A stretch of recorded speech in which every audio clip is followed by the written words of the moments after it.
following the earlier discussion about the image the military in Taiwan has to the society, after 30 plus years in the States, last 3 years I spent my majority of the time back in Taiwan.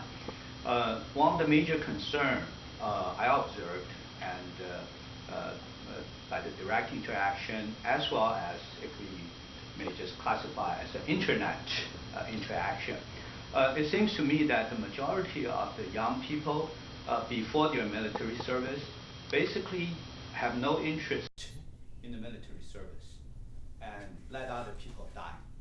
So under this circumstance, would Japan or US step up and let the US GI die? I mean, how does this affect the like Rand's position on this issue? For me, observing the situation and also feel directly about this mindset is a great concern to my sense of security in Taiwan. Yes, that's good. So Rand doesn't really have positions on issues like this. They do analysis, but no, I mean from military perspective, yeah, as you mentioned, like the volunteer, you know that a military academy in Taiwan cannot recruit enough students. The volunteer system cannot recruit enough. Right. And people and one of the reasons for moving to a volunteer system, of course, was that a lot of folks wanted to avoid conscription. Didn't really want to do that anyway. But so obviously, notwithstanding the fact that many people didn't want to be conscripted and that the volunteer program has encountered a lot of roadblocks, there are still a couple 100,000 people in Taiwan's armed forces who are pretty well trained and well educated and well prepared. And but are they willing to stand up to their arms? So that's my no, but I think there's another sort of version of the question that's basically, can the U.S. feel more committed to an ally's defense than that ally or partner does, in a sense, right? And so here, I think Taiwan's actually pretty committed, despite all of those problems and challenges. The U.S. military has scandals and things too, and we haven't had anything exactly like the Corporal Hung one, but we had the Fat Leonard scandal for the Navy, which is embarrassing and bad, obviously. And so there is this challenge for Taiwan about how do you not just motivate people to join the armed forces, but get the right people who you want for the kinds of if you're going to be more innovative and asymmetric and focus on multi-domain deterrence, it's not just random people you want people who have the right skill set. And so the recruiting and retention is obviously a really important challenge. And again, it does have something to do with the kind of relationship between the military and society, and whether people think that this is something that they want to pursue either out of patriotism or self-interest that it will lead to a better job later, or all the different reasons that people join volunteer militaries. So there's obviously still a lot of work to be done there. And again, I tend to think from my interaction with counterparts in Taiwan that people take their responsibilities seriously, and Taiwan takes its defense seriously, notwithstanding the kinds of problems and challenges that we're talking about. Thank you. Other questions? Yeah. Got two parts of the question. First part is, do you see, just with the experience and the research going on, is it more of a psychological or more of a physical strategic thing that will help deter the advances of China? And the other part was in respects to making the takeover unpalatable.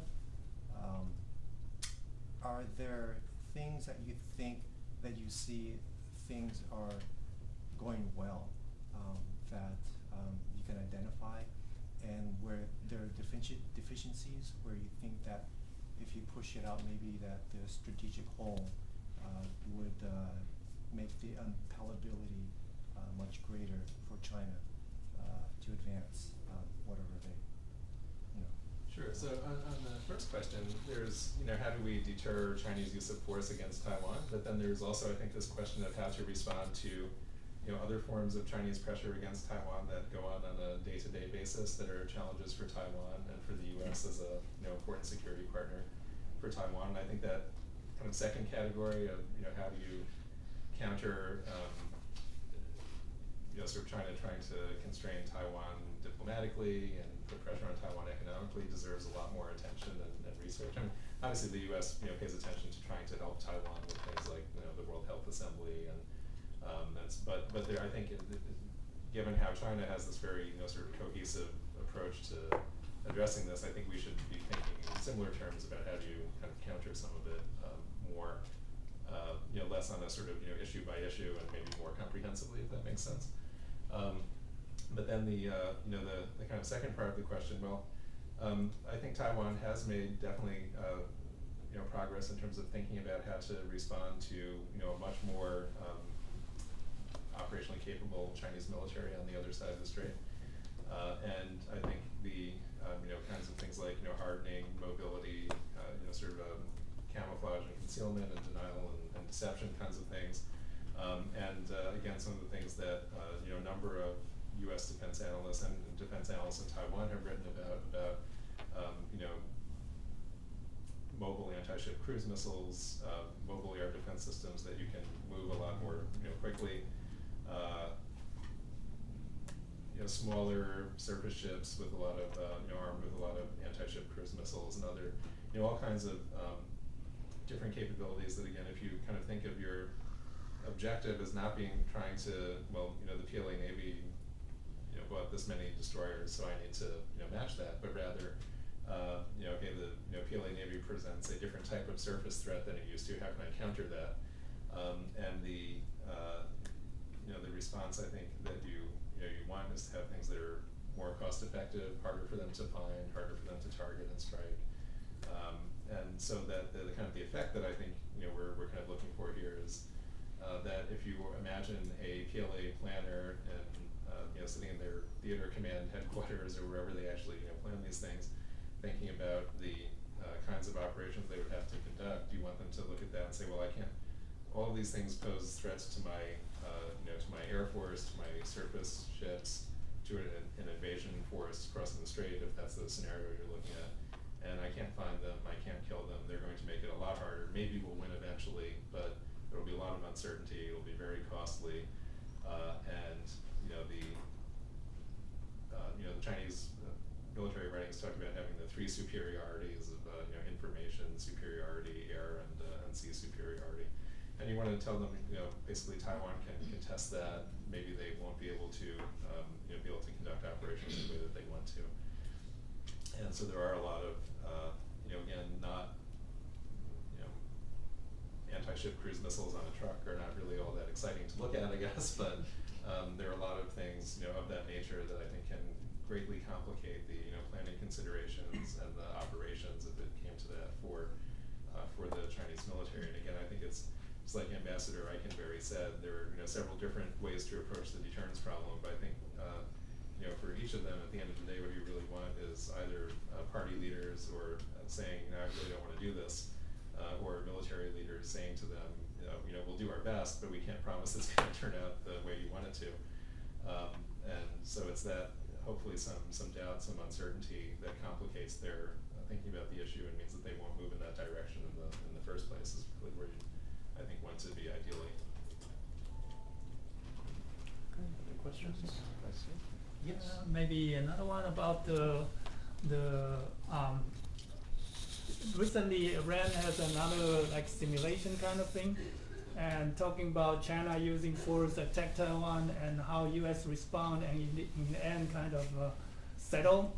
But in that kind of simulation or resulting situation, it always seems to end up as a go back to status quo. So even after China used force and attack Taiwan in seriously make it out damage, and they get out of it without consequence, and that kind of seems to me sending a not enough kind of deterrence in terms of the political consequence. in that kind of a simulation, or if you put a ending scenario saying, since you try to change the status quo and you fail miserably and causing so much damage, we are going to punish you by changing the status quo to Taiwan's advantage, and that's more of your consequence to consider, and that add into the whole, political deterrence factor into the whole picture. I think that would probably be a kind of something that U.S. want to hint. Yeah, so I think you're probably referring to the report that's called U.S.-China Military Scorecard. There are a couple of ones that might at least partially fit that description. Yeah. If it's a U.S.-China Military Scorecard, that was really sort of tracks the changing military balance between the U.S. and China in certain warfare areas over time, and looks at some different scenarios. I think you're one of the authors. Okay, so a different one then. I'm not one of the authors. So most of those kinds of, you're right that a lot of studies like that, whether from RAND or term, I think you're highlighting a type of research that more people should do, which is the kind of longer term, competition that might follow even a relatively small scale conflict over one of these issues. And just leaving aside Taiwan for a moment, imagine there was a China-Vietnam conflict in the South China Sea. It did not end with one side or the other seizing all of the contested features. So there's still a political basis for conflict. And do you really just go back to the status quo, but maybe some features change hands, or does it fundamentally alter the relationships among some of the parties involved? And what's the second and third step in that? I think I'm not aware of really any research that addresses those kinds of longer term questions. And then if you want to deter not just China, but any adversary from initiating a conflict, part of the way that you deter them might be to say that you're really not going to like the political outcome that you get, not just the military one. So that's certainly a valid thing to talk about. So if there are any dissertation students in the room and you need a topic, he's just giving you. We are right at time, so we have to cut it off. Just here. one very short question. Well, Have you heard that the United States is the principal occupying power of Taiwan? Sorry? United States is the principal occupying power of Taiwan. yes. Have you heard of it? Yeah. So do you have a question related to that, or? Oh, of course. Okay, go Security, ahead. security, national security. Do you know the principal occupying power? Yeah, I'm generally familiar with the argument, but do you want to lay it out for others? Yeah, that will relate to your topic. Okay. The defense of Taiwan security. I think that's a part of the very principal argument for the Taiwan Relation Act. It's kind of like a mutual, it's of course Taiwan has to do their part, but it's part of the major part. It depends on the United States. Taiwan by herself is no way to defend the attack from China, but it's a kind of the joint effort to defend it. Right. So I think, as Ambassador Eikenberry pointed out, there are certainly things Taiwan can do that make it a harder problem for China independently. But then the relationship with the U.S. is another sort of avenue for deterring or responding to the things that that China does. So we've got kind of multiple aspects and facets of this. And also for dissertation students, I'll tell you, when I was a dissertation student, one of the complaints I got from a lot of professors was, well, Taiwan is such a unique case. You're not gonna derive a lot of insights here that are applicable to other cases. It's not really like South Korea because it's not. We've got the Taiwan Relations Act instead of an alliance relationship. It's not really like this or like that, and it's sort of an outlier. And I would say yes, it's sort of an outlier, but it's a really important outlier both for the people who live in Taiwan, for everyone else in Asia, and very important for the United States also. So I don't know. Don't be discouraged from focusing on Taiwan, even if people tell you that it's too unique. Music. Actually, it's fine. So Actually, we're people in Taiwan. We're at time, so let me call. You're welcome to talk with our speaker Sure. after, but I just want to conclude and ask everybody to give our speaker a great round of applause.